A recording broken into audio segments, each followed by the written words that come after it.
सर्वप्रथम सर्वांना श्री स्वामी समर्थ. स्वामी महाराजांच्या कृपेने तुमच्या सर्व चांगल्या इच्छा पूर्ण होत ही स्वामींचरणी प्रार्थना करते आणि आजच्या व्हिडिओला सुरुवात करते. उद्या 27 मे 2026 बुधवार दिवशी अधिक ज्येष्ठ महिन्यातील शुक्ल पक्षातील कमला एकादशी आलेली आहे. बघा, अधिक महिना सुरू आहे आणि अधिक महिन्यात 2026 मधील अधिक महिन्यामध्ये 2 कमला एकादशी आलेल्या आहे. उद्या 27 मे रोजी आणि 11 जून 2026 गुरुवार दिवशी सुद्धा अधिक ज्येष्ठ कृष्ण पक्षातील एकादशी म्हणजेच कमला एकादशी आलेली आहे. तर शुक्ल पक्षातील येणारी एकादशी आणि कृष्ण पक्षातील येणारी एकादशी अशा 24 एकादशी एकूण वर्षभरात येत असतात. बरेचसे लोक या 24 एकादशीचं व्रत करता, उपवास करता. काही लोक आषाढी कार्तिकी उपवास करता, व्रत करतात. आता ज्यांना उपवास नाही जमत ना, उपवास नाही केला तुम्ही तरीही चालेल. तुम्ही करत असाल अधिक महिन्यातील प्रत्येक एकादशीचा उपवास तर आवर्जून करा. तब्येत चांगली आहे त्यांनी उपवास आवर्जून करा. नाही जमलं, आपण सेवा तर करू शकतो. सेवा केल्याने सुद्धा उपवास केल्याचं सुद्धा फळ मिळतं. तर उद्या शुक्ल पक्षातील अधिक ज्येष्ठ शुक्ल कमला एकादशी आलेली आहे. सोन्यासारखा दिवस आहे. अधिक महिन्यातील ही एकादशी अतिशय सुंदर सोन्यासारखा दिवस आहे. सर्वांनी लवकर उठायचं आहे आणि आंघोळीच्या पाण्यात चिमूटभर हळद टाकायची आहे. तुळशीचं पान असेल एखादं, तुम्ही तुळशीचं पानही टाकू शकता. पण उद्या कृपया कुणीच तुळस तोडू नका. तुळशीला हात लावू शकतो का? तर हो, आपण पूजा करण्यासाठी, सेवा करण्यासाठी तुळशीला हात लावू शकतो. फक्त तोडू नका. मंजुळा किंवा तुळशीचे पानं तोडू नका. आजच तोडून ठेवा किंवा फुलवाल्या दादांकडून तुम्ही विकत आणली चालेल. तर उद्या थोडीशी चिमूटभर हळद, थोडंसं गंगाजल असेल, कारण अधिक महिन्यामध्ये गंगेमध्ये स्नान करणं खूप प्रभावशाली ठरत असतं. तीर्थक्षेत्री स्नान करायला बरेचसे लोक या अधिक महिन्यामध्ये जात असतात. तर आपल्याला नाही जमलं गंगेत स्नान करणं तर घरच्या घरी गंगेचं थोडं गंगाजल थोडं टाका. थोडी चिमूटभर हळद टाका. तुळशीचं पान असेल एक आवर्जून टाका. लहान मुलांपासून मोठ्या व्यक्तीपर्यंत हा उपाय अंघोळीचा सर्वांनी जरूर करा. जे शारीरिक मानसिक त्रास असतील ते संपूर्ण नष्ट होईल. माता लक्ष्मीची कृपा होणार आहे. अंघोळीनंतर महिलांनो, उद्या कमला एकादशी आणि ती पण अधिक महिन्यातील प्रत्येक महिलेने आपल्या घराच्या उंबरठ्यावर हळदीचं लेपन आवर्जून करा. थोडं गोमूत्र घ्या, थोडीशी हळद घ्या आणि पातळ जरी लेपन केलं उंबरठ्यावर, तुम्ही जसं करता शुभ तिथींना लेपन तशा पद्धतीने आपल्या मुख्य उंबरठ्यावर हळदीचं लेपन जरूर करा. हळद, कुंकू, फुलं, अक्षता वाहून आपल्या उंबरठ्याची, माता लक्ष्मीच्या पावलांची छान पूजा करायची आहे. हळदीचं स्वस्तिक काढायचं असेल तुम्हाला मुख्य दरवाजावर, आवर्जून काढा. 5 आंब्याची पानं असतील तर आंब्याची पानं सुद्धा धुवून घ्या, स्वच्छ पुसून घ्या. प्रत्येक आंब्याच्या पानाला लक्ष्मी नारायणांचा मंत्र जपा. ओम नमो भगवते वासुदेवाय नमः, ओम श्रीम नमः आणि हळदी कुंकवाचं बोट त्या प्रत्येक आंब्याच्या पानाला लावा आणि ती 5 पानांची 11 पानांची डाहळी किंवा तोरण बनवलेलं असेल आपल्या मुख्य दरवाजावर जरूर लावा. खूप शुभ ठरेल. शुभ मंगल गोष्टी घरात घडून येतील. कमला एकादशीला प्रत्येक महिलेने आपल्या तुळशी मातेची सुद्धा छान सेवा करायची आहे. पूजा करा. सकाळीच आंघोळीनंतर उंबरठा पूजन करण्याच्या आधी किंवा नंतर करून झाल्यानंतर तुळशीची छान पूजा करा. तुळशीजवळ मुख्य दाराशी लहान का होईना रांगोळी काढा. रांगोळीवर सुद्धा हळदी कुंकू अर्पण करा. त्याचबरोबर तुळशीला चमचाभर दूध अर्पण करा. उन्हाळ्याचे दिवस आहे. देवांना अभिषेक केलेलं तीर्थ किंवा स्वच्छ पाणी तुम्ही तुळशीला अर्पण करू शकता. पण चमचाभर गाईचं दूध तुळशीला अर्पण करा. चिमूटभर हळद अर्पण करा. हळदी, कुंकू, फुलं, अक्षता वाहून तुळशी मातेची छान पूजा करायची आहे. आणि 1 रुपयाचं नाणं घेऊन तुम्हाला तुळशीच्या मातीत तुळशीजवळ ठेवून द्यायचं आहे. महिलांनो, करून बघा. सुंदर अनुभव येतील. सोन्यासारखे अनुभव येतील. काही जास्त लागणार नाही तुम्हाला. फक्त 1 रुपयाचं नाणं घ्यायचं आहे. सकाळीच ही सेवा करायची आहे. तुळशी माऊलीची छान सेवा करा, पूजा करा. आणि 1 रुपयाचं नाणं तुळशीच्या मातीत ठेवून द्यायचं आहे, दिवसभर राहू द्यायचं आहे. त्या नाण्याची सुद्धा हळदी कुंकू फुलं अक्षता वाहून पूजा करा. ओम श्रीम नमः, ओम नमो भगवते वासुदेवाय नमः. उद्या जेवढा मंत्र जपता येईल ना तेवढा जपा. कुणाशी नाही बोलला तुम्ही तरीही चालेल, मौन धरून घ्या, पण आपल्या मुखातून जेवढ्या वेळा लक्ष्मीनारायणांचा मंत्र जपता येईल ना, तसं तर अधिक महिन्यामध्ये जेवढा मंत्रोच्चार होईल ना लक्ष्मीनारायणांचा, तेवढं अधिकाधिक आपल्याला भरभरून पुण्यफळ मिळणार आहे. बघा, उद्या कुणाची निंदा नानस्ती होणार नाही याची कृपया सर्वांनी काळजी घ्यायची आहे. बुधवार आहे, बऱ्याचशा घरांमध्ये मांसाहार केला जातो. कृपया मांसाहार मद्यपान होणार नाही. त्याचबरोबर मसूरची डाळ वगैरे तुम्ही जर टाळत असाल तर मसूर किंवा अख्खा मसूर डाळ या गोष्टीसुद्धा आहारात घेतल्या जाणार नाही याची काळजी घ्या. काही लोक तर कांदा लसूण विरहित जेवण करता, नाही जमलं पण मांसाहार तर टाळता येईल. कृपया उद्या सर्वांनी मांसाहार वगैरे करू नका. जेवढी लक्ष्मीनारायणांची सेवा कराल ना तेवढं भरभरून फळ मिळणार आहे. उद्या तुळशीची पूजा करून तुळशीच्या मातीत 1 रुपयाचं नाणं ठेवायचं आहे. संध्याकाळी ते नाणं उचलून घ्यायचं आहे, देवघरात ठेवा माता लक्ष्मी समोर आणि त्याची पुन्हा पूजा करायची. आणि नंतर गुरुवारी किंवा रात्रीत जरी तुम्ही ते नाणं तुमच्या पर्समध्ये किंवा एखाद्या लाल कपड्यात बांधून तुम्ही तुमच्या तिजोरीत ठेवू शकता. एखाद्या पर्समध्ये ठेवलं तर कोपऱ्याला ठेवा, म्हणजे ते नाणं आपल्याला खर्चायचं नाही आहे. हा उपाय केल्याने तुमच्या पर्समध्ये इतका पैसा येऊ लागेल. मी म्हणत नाही की कष्ट सोडूनच द्यावे लागतील, कष्ट करायचेच आहे आपल्याला.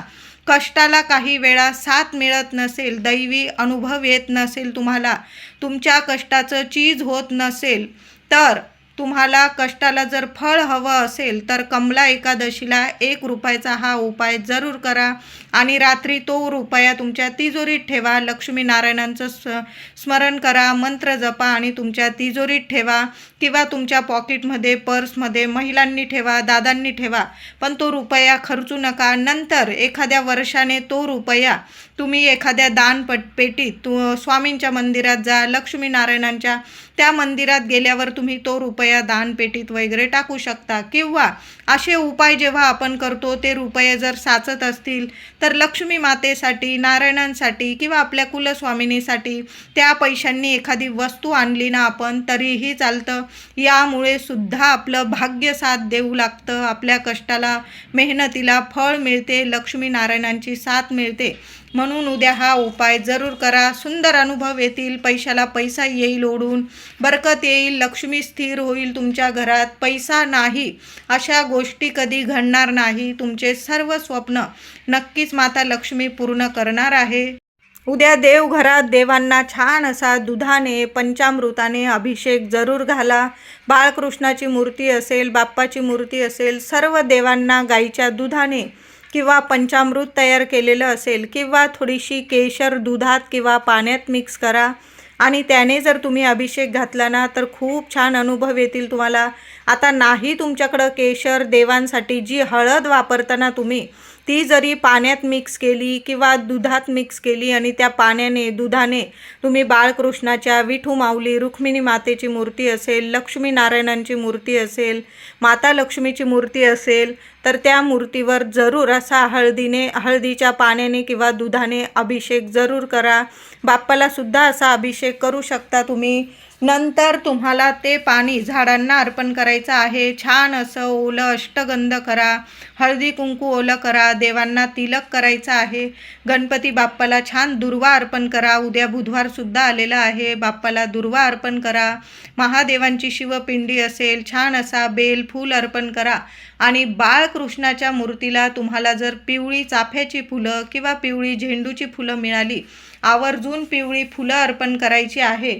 आणि जेवढी तुळस असेल ना तुमच्याकडं, महिलांनो, दादांनो, उद्या विष्णू सहस्त्र नामावली पठण करत श्री हरी ओम नमो म्हणजे बाळकृष्णांना जरूर अर्पण करायचं आहे. ओम नमो भगवते वासुदेवाय नमः. ओम विष्णवे नमः. जेवढेही तुळस असेल ना, मंत्र जपत जपत जपत तुम्हाला ती तुळस बाळकृष्णाच्या मूर्तीवर अभिषेक करायचा आहे. जेवढी तुळस अर्पण कराल ना तेवढंच चांगलं. चांगली तुळशीची पानं घ्या, स्वच्छ बघून घ्यायची आहे. तुटलेली वगैरे तुळस देवांना अर्पण करू नका. विठू माऊली रुक्मिणी मातेला सुद्धा तुळस अर्पण करायची आहे. उद्या देवघरात काहीतरी गोडाचा नैवेद्य उद्या जरूर दाखवा. पिवळी केळीचा नैवेद्य दाखवू शकता किंवा खीर बनवली. आपण एकादशीला भात तर खात नाही, पण देवांना तुम्ही खिरीचा नैवेद्य दाखवू शकता. संध्याकाळी ती खीर तुम्ही प्रसाद स्वरूप खाऊ शकता. तर उद्या तुम्ही खिरीचा नैवेद्य दाखवा. रव्याची खीर करू शकता, शेवयांची करू शकता, तांदळाची, गव्हाच्या खपली गव्हाची. तर त्यामध्ये थोडी केशर असेल, मखाने असतील तुमच्याकडं, आवर्जून टाका आणि देवांना या खिरीचा किंवा वेगळी मिठाई बनवलेली असेल, तुम्ही शिऱ्याचा नैवेद्य बनवलेला असेल तर तो नैवेद्य दाखवताना त्या नैवेद्यावर एक का होईना तुळशीचं पान जरूर ठेवा. उद्या एकादशी आहे. देवांना लगेच नैवेद्य स्वीकार करतात देव आणि भरभरून आशीर्वाद देतात. म्हणून तुळशीचे जेवढे उपाय करता येईल ना तेवढे आवर्जून करा. देवांना अभिषेक करा उद्या तुळशीचा आणि संध्याकाळी त्यातीलच एक तुळशीचं पान देवांच्या चरणाजवळून उचलून घ्या.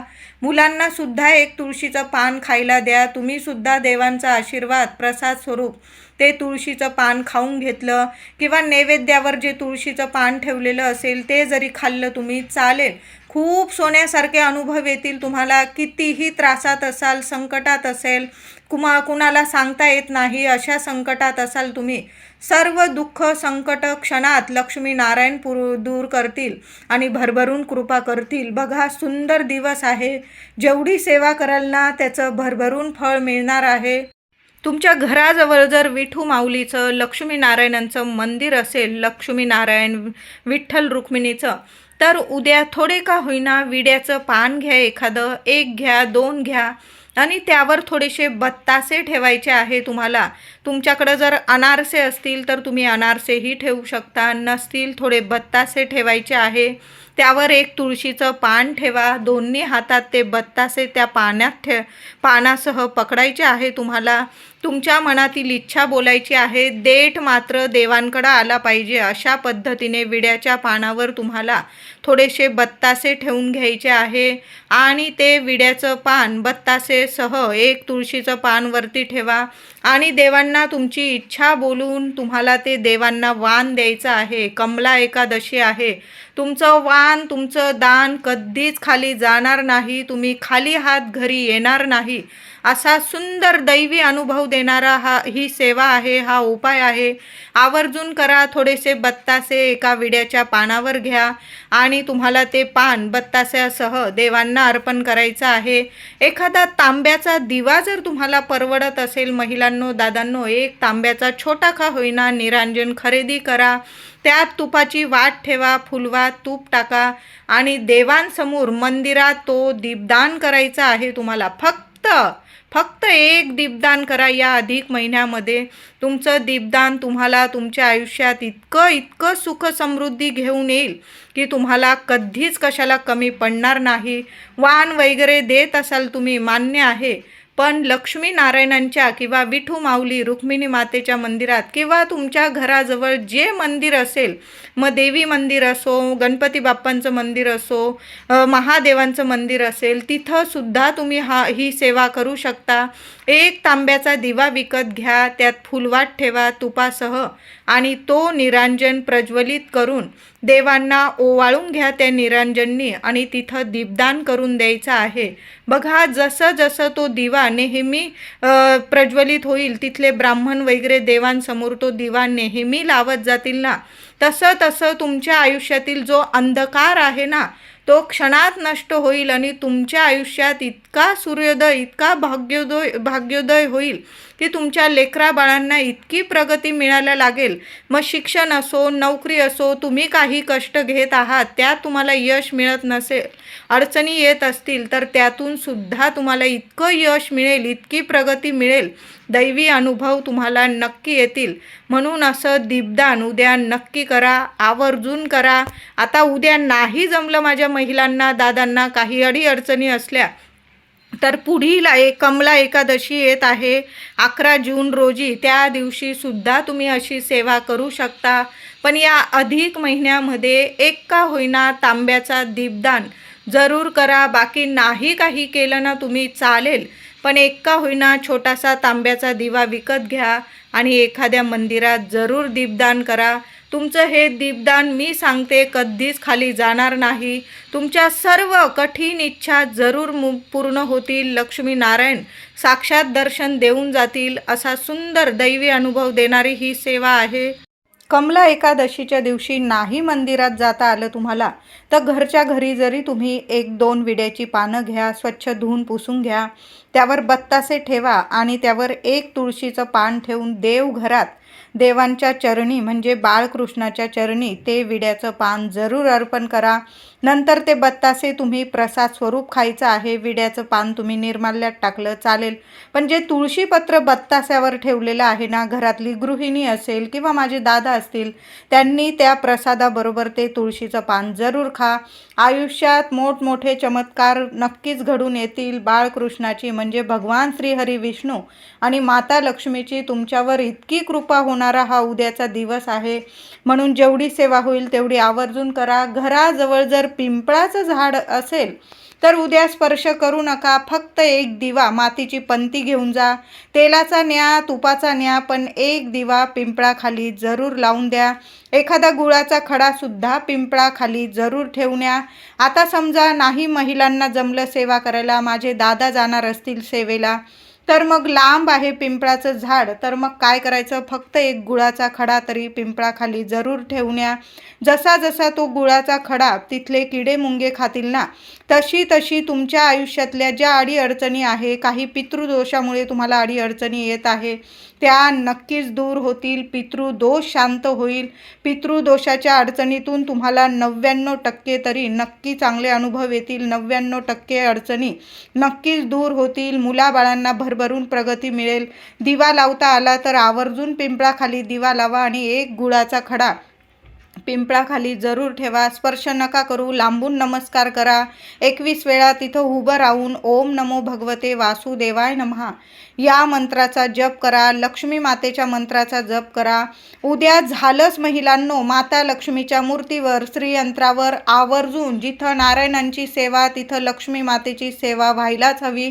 आणि लक्ष्मी मातेची सेवा करत आहात तर नारायणांची सेवेशिवाय तर माता लक्ष्मीची सेवा अपूर्ण आहे. दोन्ही देवांची, लक्ष्मी नारायणांची उद्या सेवा झालीच पाहिजे. मातेला, देवी आईला कुंकुमार्चन 11 वेळा करा. 21 वेळा ओम श्रीम नमः, ओम श्रीम नमः नक्की उद्या कुंकुमार्चन करा.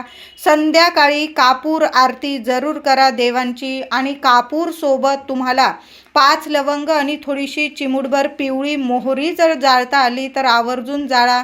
संपूर्ण घरात तो कापूर धूप पसरवा. प्रथम देवांना दाखवा आणि नंतर तो कापूर धूप संपूर्ण घरात तो फिरवायचा आहे. लोबान असेल, गुगल असेल, आवर्जून टाका. नसेल 5 लवंग आणि चिमूटभर पिवळी मोहरी जरी जाळली ना कापूरसोबत, तरी पण तुम्हाला दैवी अनुभव येतील. नकारात्मकता असू दे, वास्तुदोष असू दे, पितृदोष, मुलांना काही ग्रह दोष असतील, संपूर्ण नष्ट होईल. कुणाची नजरबाधा लागलेली असेल तर नष्ट होईल आणि तुमच्या घरातलं वातावरण सकारात्मक होईल. व्हिडिओ आवडला असेल लाईक करा, शेअर करा, चॅनलला नक्की सबस्क्राईब करा. धन्यवाद.